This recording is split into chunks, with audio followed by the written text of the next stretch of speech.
Trichy Joseph கண் மருத்துவமனைக்கு 50 லட்சம் ரூபாய் மதிப்பிலான அதிநவீன கருவிகளை ரொட்டேரியன் டாக்டர் கே சீனிவாசன் வழங்குகிறார்.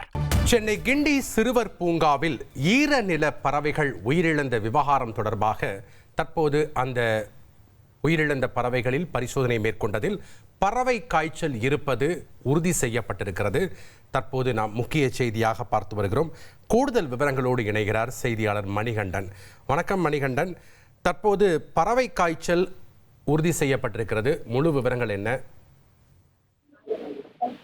சென்னை மாநகரத்துக்கு மத்தியில கிண்டியில ஒரு முக்கியமான சுற்றுலா தலமாக கிண்டி சிறுவர் இயற்கை பூங்கா இயங்கி வருகிறது.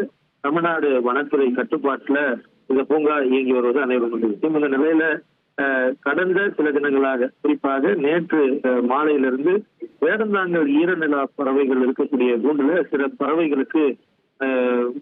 பறவைகள் உயிரிழந்து காணப்பட்ட நிலையில முன்னெச்சரிக்கை நடவடிக்கையின் காரணமாக இன்று மதியம் முதல் இந்த பூங்கா மூடப்பட்டிருக்கிறது. அந்த இறந்த பறவைகளுடைய உடல் மாதிரிகள் பறவை காய்ச்சல் இருக்கக்கூடலாம் என முன்னெச்சரிக்கையாக பரிசோதனைக்கு அனுப்பப்பட்டிருந்தது. இந்த நிலையில ஆவியன் இன்ஃபுளுன்சா எனப்படக்கூடிய பறவை காய்ச்சல் காரணமாக இந்த பறவைகள் உயிரிழந்தது உறுதி செய்யப்பட்டிருக்கிறது. இதனைத் தொடர்ந்து இந்திய அரசால் வெளியிடப்பட்டிருக்கக்கூடிய பறவை காய்ச்சல் தடுப்பு, கட்டுப்பாடு மற்றும் கட்டுப்படுத்துதல் நடவடிக்கை வழிகாட்டுதல்களை பின்பற்றி அறிவுரைகளின் மூலமாக இந்த நடவடிக்கை எடுக்கப்பட்டிருப்பதாகவும், மறு அறிவிப்பு வரும் வரையில இந்த பூங்கா பொதுமக்களின் முன்னெச்சரிக்கை நடவடிக்கையாக மூடியிருக்கும் என்பதை வனத்துறை அறிவித்திருக்கிறது. நன்றி மணிகண்டன், உங்களுடைய தகவல்களுக்கு. திருச்சி ஜோசப் கண் மருத்துவமனைக்கு 50 லட்சம் ரூபாய் மதிப்பிலான அதிநவீன கருவிகளை ரொட்டேரியன் டாக்டர் கே சீனிவாசன் வழங்குகிறார்.